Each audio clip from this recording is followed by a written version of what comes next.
En actualidad internacional nos vamos a Francia. Emmanuel Macron ha nombrado a su primer ministro siguiendo la lógica de lo que viene anunciando desde hace meses. La lógica de la unión, una política ni de derechas ni de izquierdas. Para pescar en el campo de los republicanos ha elegido al diputado Édouard Philippe, alcalde de Havre y miembro del Partido Conservador. En Estados Unidos, el despido del director del FBI por parte de Trump ha supuesto para el presidente norteamericano un regreso a sí mismo. Una de sus caretas ha caído y ante el mundo ha emergido su rostro más feroz, capaz de eliminar con sus propias manos al responsable de investigar si su equipo de campaña se coordinó con el Kremlin para atacar a la candidata demócrata Hillary Clinton. Es la trama rusa, el escándalo que le persigue día y noche. Estos son algunos de los temas que recogemos esta semana en Esa Actualidad. Pues en materia internacional hoy nos iremos a Francia, Siria, Estados Unidos y tristemente, en este caso también, dentro del continente americano, Nueva York, Times Square, justo antes de publicidad, les avanzábamos una noticia que estamos conociendo durante la grabación del programa, seguramente durante la emisión ya tengan información ampliada y contrastada. De momento lo que conocemos hasta ahora es la invasión de un coche a una de las aceras de la mítica plaza neoyorquina, atropellando a varios peatones. De momento 10 están siendo ya atendidos. En calidad de heridos, uno al menos habría perdido la vida. No estamos en condiciones de poder afirmar que ha sido un atentado terrorista, sí que se encuadra dentro de ese estado de alerta por posible atentado en Nueva York, en Estados Unidos. Iremos recabando, me da Julián datos, no te preocupes Julián, gracias. Iremos intentando aglutinar la mayor información posible y se la iremos contando. De momento nos vamos hasta Francia porque ya empieza a ejercer Macron como primer ministro de la República y lo ha hecho con una decisión no poco polémica. El primer ministro ya es alcalde, el primer ministro designado por el presidente francés, alcalde de la ciudad portuaria de Le Havre desde 2010. Se le conoce como un hombre de derechas, pero lo que sí está claro, y no sé si compartís, compañeros, es que no ha dejado indiferente a nadie. Luego hablaremos, por cierto, también de decisiones atrevidas, en este caso por parte de Trump, y es que ya están mostrando su cara quizá más firme, más rotunda, los recién elegidos líderes de los diferentes países, en el caso de Francia, Macron. Es que yo no lo veo la rotundidad del asunto. Él viene de izquierdas y entonces pone a como presidente de gobierno a uno de derecha. Y es un poco su estrategia dar una imagen de unidad dentro de Francia. Pero no es lo habitual. Tú imagínate eso en España. Un partido de izquierda que designa un ministro de derechas. Eso. Pero es que en Europa hay un fenómeno que aquí en España se ha quedado reducido a Podemos. Y Podemos se ve en Grecia y yo creo que no se ve en muchos más sitios de toda Europa. En Europa hay otro fenómeno que es distinto a lo que vivimos aquí en España, que es unas agrupaciones que se vienen a titular como populistas, que vienen a tener un porcentaje de votos elevadísimos. Y esos partidos vienen a ser partidos que vienen a poner en tela de juicio el establishment. Te ponen en tela de juicio la Unión Europea, te ponen en tela de juicio el euro. Claro, no estamos hablando de Podemos, estamos hablando de Francia, donde Le Pen es capaz de cosechar con toda la prensa en contra suya, el 36% de los votos, que no es un moco de pavo. Pero es que en Austria han tenido el 48,5% de los votos de la nación. Es que en Alemania surge el AFDP, pero es que Inglaterra se ha ido con el Brexit, gracias al impulso de partidos como el UKIP, que después al final desaparece, pero que viene a recoger un sentimiento de frustración que tiene la población europea, que hace que las cosas que peligren. Macron, ¿qué es lo que es? El establishment. El establishment de izquierdas y de derechas lo han impulsado unos y otros para que hubiese alguien que pudiera superar los dos grandes fracasos que tiene la República Francesa actual, que es el gaullismo y el Partido Socialista, que han quedado los dos para los rastrojos. Y entonces, ¿qué es lo que hace Macron? Bueno, pues yo, si soy una persona que viene de un gobierno de izquierdas, voy a nombrar una persona de derechas para brevemente que todos, por favor, José María. Sí, aquí termino. Por favor. No, para mí no es ni una acción contundente, ni desde luego le da esto un futuro a Francia. A ver, que pones una cara de Maquiavelo. Macron, mientras él se ríe, utilizo yo mis 2 minutos. Macron, desde luego, no es izquierdista. Yo creo que fue el primer traicionero del socialista Hollande, junto con otros. Y, desde luego, lo que representa no es la unión de la izquierda y la derecha, porque él va un poco por libre, es el liberalismo del establishment, como tú dices, pero no partidario, y lo primero que hace es un poco todavía hundir más al partido de los republicanos, ¿sí? ¿Por qué? Porque él tiene que hacer que el suyo, su propio partido, de cara a las próximas legislativas, chupe buena parte de ese voto republicano y del desencantado voto socialista que giró hacia la izquierda con Hamon, ¿de acuerdo? Entonces yo creo que el que nombra a un primer ministro de los republicanos, es decir, de la derecha tradicional francesa, es lógico, porque tiene un poder de atracción. Lo mismo que nombra un progresista que a mí me ha parecido que ha hecho una transición ministerial espléndida, que es Messier Gillot, que le ha nombrado digamos el ministro del progreso, de la solidaridad y de todo este tipo de historias, que es el que tenía Ségolène Royal en el gobierno anterior.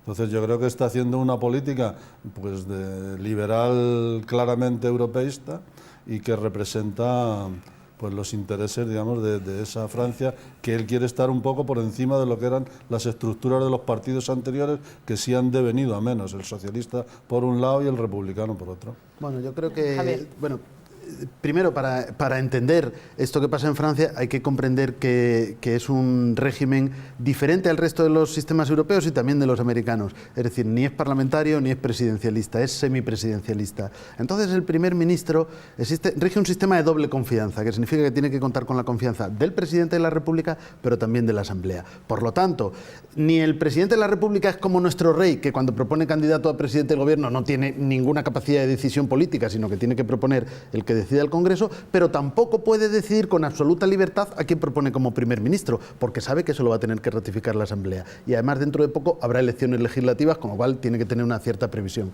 En ese contexto, a mí me parece bastante normal lo que ha hecho. Quiero decir, bueno, aparece como un partido con independencia de dónde procede, aparece como un candidato de un partido de centro, un candidato que por primera vez en muchísimas décadas no es del Partido Socialista o de la derecha, que son los partidos más tradicionales en Francia, y yo por lo demás suscribiría los análisis que acabamos de escuchar con un matiz, pero esto casi más tiene que ver con una cosa subjetiva mía, que más que establishment, prefiero hablar de sistema democrático, porque establishment siempre va a adquirir ahí como un tonito peyorativo que yo no le encuentro, sino quiere decir, ojo, la que se ha jugado Francia en estas presidenciales, la que se ha jugado por un lado con la extrema derecha radical y por otro lado con la versión francesa de Podemos, que yo no voy a decir si son o no son demócratas, pero por lo menos no son partidos moderados. Finalmente, el único candidato que pasa a segunda vuelta ni es socialista, ni es de la derecha democrática, digamos, sino que es el del centro.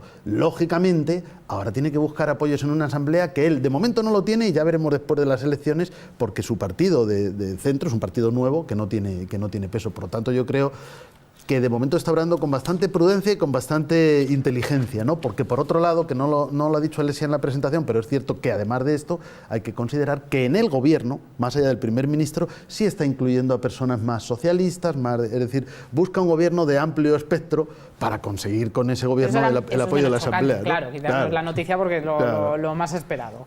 Bueno, con vosotros nos vamos a Siria, compañeros, por cuestión de tiempo no podemos hacer ronda completa en cada uno de los repasos de estos temas, luego nos vamos a quedar unos minutos.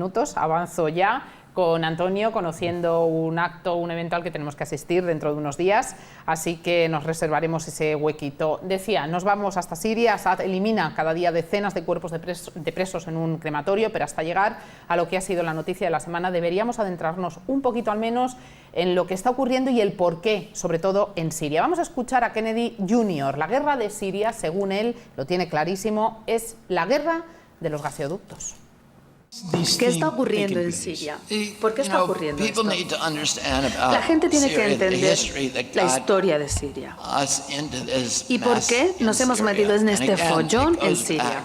Esto, una vez más, es culpa de las agencias de inteligencia que crean problemas y les sale el tiro por la culata. Yo he escrito un artículo sobre Siria que se ha publicado en Político, una revista, y habla de cómo esta historia se remonta a los años 50 en Siria, y es muy relevante para lo que está ocurriendo hoy, porque Estados Unidos derrocó dos gobiernos democráticamente elegidos en los años 50 en Siria, después de la Segunda Guerra Mundial. Esta guerra es una guerra de las tuberías, literalmente es la guerra de los gaseoductos.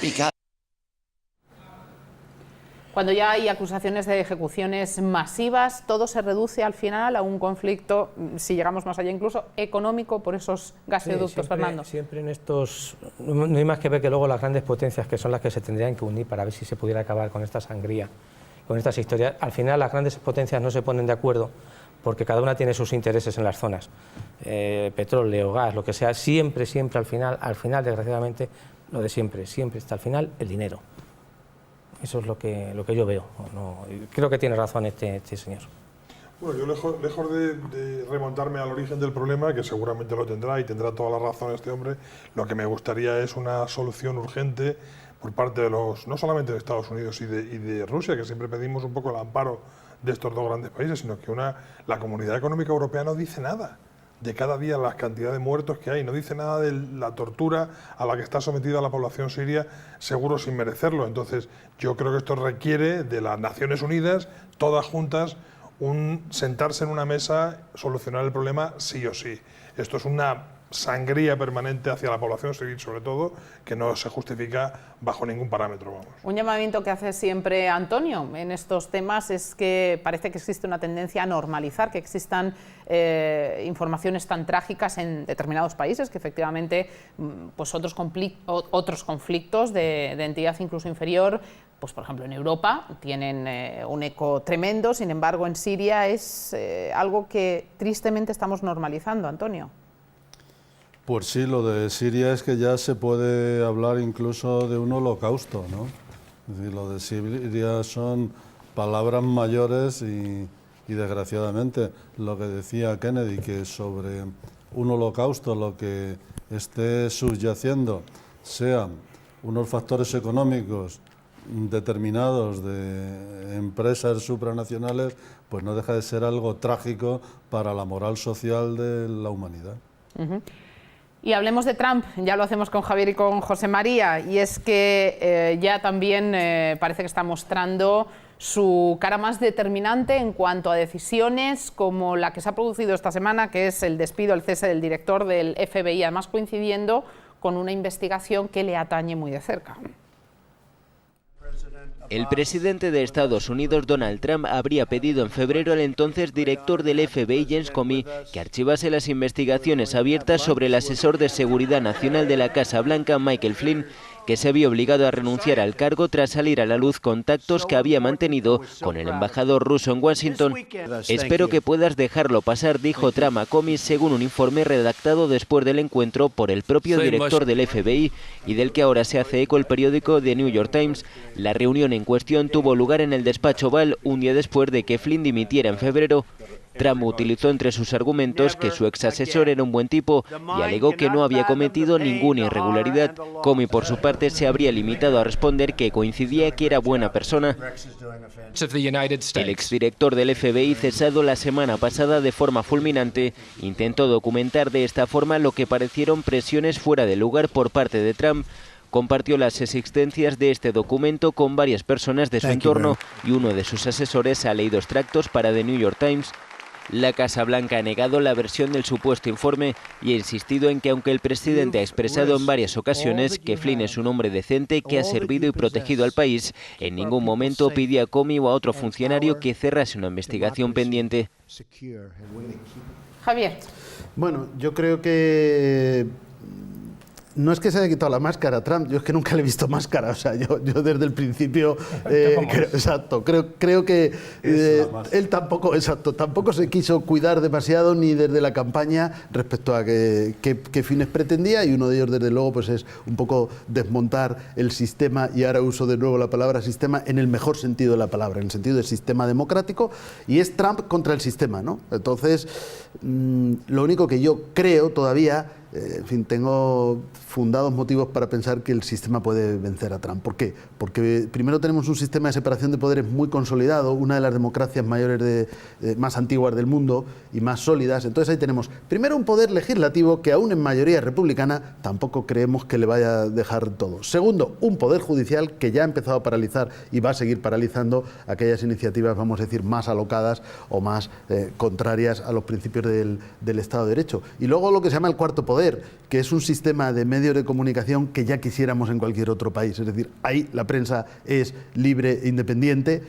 y es verdad que este señor ganó incluso contra la prensa, pero también es verdad que en la situación actual esos contrapoderes siguen funcionando. Y bueno, yo ya he leído alguna opinión, pronóstico, yo no lo comparto, pero tampoco lo descarto, que dicen que probablemente no acabe su mandato porque tenga un impeachment de por medio o alguna otra cosa que afrontar y que finalmente no acabe ni siquiera el mandato, ¿no? Ya veremos. Ese rumor, esa posibilidad alcanza cada vez más intensidad, ¿cierto? Yo, lo primero es que a mí me sorprende que venga a ser causar asombro el que una persona sea nombrada directivo en un país, como es el presidente de los Estados Unidos, y luego no pueda elegir su equipo. Pues si no está de acuerdo con lo que está haciendo el director del FBI, aquí en España lo primero que se hace es cambiar al director del CNI y poner a uno que sea partidario. Yo es que no le veo mayor trascendencia. Yo creo que aquí el tema está en lo que subyace nuevamente en esta decisión, y es la investigación. Bueno, pero eso es como si dijésemos que el informe de la UCO sobre Cifuentes viene a poner de relieve que, no, oiga, hay un informe que si tiene que ir a un tribunal, que vaya a un tribunal, porque si ha habido revelación de secretos, eso es un delito en Estados Unidos y en España. Y si aquí Cifuentes se carga la UCO, claro, pues imagínate la que se lía. No, bueno, no, lo que está diciendo es que yo voy a coger a este señor y lo voy a quitar, porque no me interesa cómo lo está haciendo, porque yo soy el presidente y este señor es mi subordinado. Debemos de recordar que en plena época electoral este señor hizo una jugada muy fea para los intereses de Trump, que fue decir que voy a investigar a Hillary Clinton y una semana antes coger y decir, no ha cometido ningún delito, lo archivo. Eso lo hizo ese señor en plena campaña electoral, y me imagino que el señor Trump lo apuntó en su lista negra. O sea, que no tiene por qué estar relacionado directamente. Pero no es tanto el director como todo lo que puede hacer el FBI, que es donde Trump se quiere meter, porque el FBI se debe a la ley, claro, y a la Constitución, supuesto, y al Estado por eso de Derecho, tú no está diciendo que el FBI desaparezca, ni que el FBI no cumpla sus funciones. Está diciendo que el director hay que quitarlo. Entonces, eso es lo primero, que eso es su potestad. Lo segundo, hombre, yo creo que cuando hemos hablado antes de Francia, lo mismo que en otros países europeos, la tendencia ahora mismo viene a ser diversa a lo que entendemos como política en los países occidentales, que es hay una izquierda y una derecha, se vienen a alternar. Ahora mismo la sensación que tiene la gente en la calle, por eso el fenómeno Trump como el fenómeno Le Pen, no es de derecha e izquierda, es que hay arriba y abajo. Hay un establishment, por eso he utilizado la palabra establishment, que es un anglicismo, pero en fin, yo creo que pudiera aquí más o menos encajar. No sabría utilizar otra, o sea, es la que me viene a la cabeza, A lo mejor el próximo día... Está bien utilizada, el establishment y la gente que está abajo. Eso es el fenómeno Trump. Yo no creo que Trump ponga en peligro la democracia americana o el sistema americano. Lo que sí pone en peligro es el sistema económico que ha venido a imponerse con una globalización que el americano, como el francés, como el austriaco, dicen, no, es que nosotros por ahí no vamos. Eso sí que lo pone en peligro. Y por eso la reacción de los grandes medios de prensa, porque los grandes medios de prensa, igual que cualquier otro medio de presión, están engarzados en grupos que tienen unos intereses económicos. Es que al final te aparece un capital social, aparecen unos préstamos, aparece una financiación, todo eso viene de determinadas personas, y entonces Trump se está enfrentando con esas. Él quiere otro modelo económico, no creo que quiera otro modelo político. Bien, pues señores, nosotros damos un giro, dejamos ese repaso de la actualidad muy pendientes de lo que ocurra en Nueva York a raíz de ese atropello que ha tenido lugar en Times Square y que iremos conociendo en las próximas horas. La próxima semana, tristemente, compañeros, seguro que tenemos que analizar esa cuestión. Parece ser que ha sido un borracho y que no se considera un atentado por el momento. Vamos. Por el momento. De momento, ya saben que en estos primeros instantes hay que tomar con mucha cautela cualquier información hasta contrastarla y confirmarla.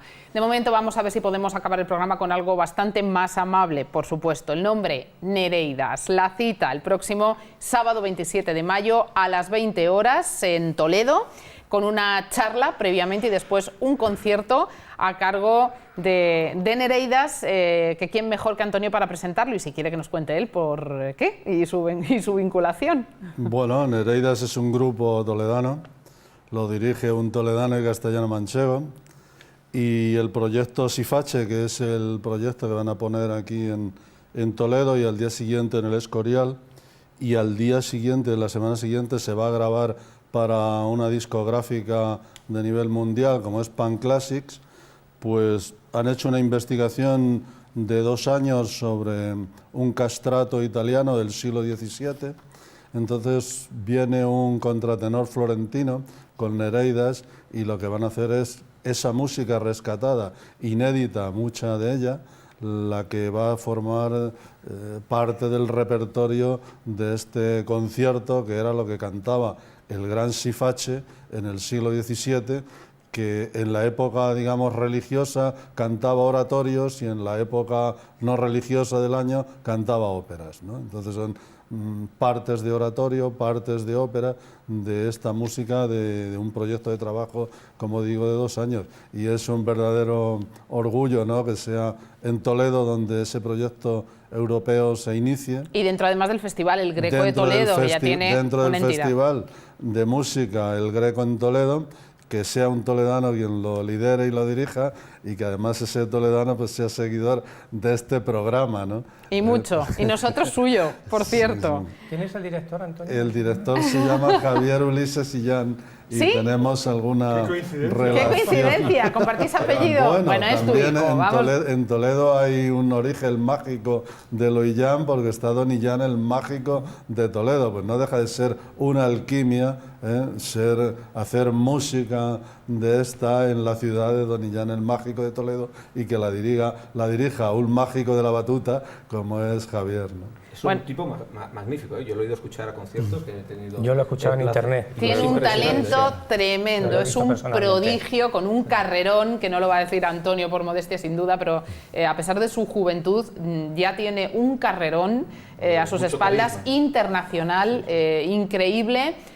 No en vano su preparación es exquisita, aparte de esa sensibilidad que yo creo que en las diferentes ramas que han desarrollado dentro de la familia Illán, pues es clarísima. Así que sin duda va a ser un evento para no perderse, sobre todo para los amantes de la música, a cargo, insistimos, de la dirección de Javier Ulises Illán, dentro de ese Festival de Música El Greco en Toledo, con Filippo Minezia, no sé si lo hemos pronunciado. Filippo Minezia, sí. Bien, y el grupo Nereidas. Vamos a repetir esa cita, que espero no se pierdan, sábado 27 de mayo a las 20 horas. Previamente hay una charla a las 7, que será sin duda muy interesante, en Toledo y concretamente en San Pedro Mártir, concreto. En San Pedro Mártir. San Pedro Mártir, en Toledo, próximo día 27, 7 de la tarde para la charla y posteriormente el concierto, que seguro no nos vamos a perder ninguno, compañeros. Vamos a intentarlo. Pues Antonio, felicidades, gracias. Un fuerte abrazo para Javier. Somos compañeros, amigos y nos seguimos y te admiramos, Javier. Así que no te deseamos suerte porque no la vas a necesitar, solamente que disfrutes y que hagas deleitar como acostumbras a todos los asistentes, que es sin duda, insisto, alguien a quien admirar muchísimo, Javier. Bueno, chicos, nos vemos nosotros en el próximo Es Actualidad, menos armonioso que en muchas ocasiones. Intentaremos poner notas poco discordantes, las que nos permitan noticias e informaciones que recogeremos a lo largo de la semana y de las que les daremos cuenta, como siempre, en la próxima edición del programa. Gracias a todo el equipo, gracias a ustedes, compañeros. Gracias. Y señores, hasta entonces, ya saben, pasen buenas semanas, sean felices, o al menos inténtenlo. Adiós.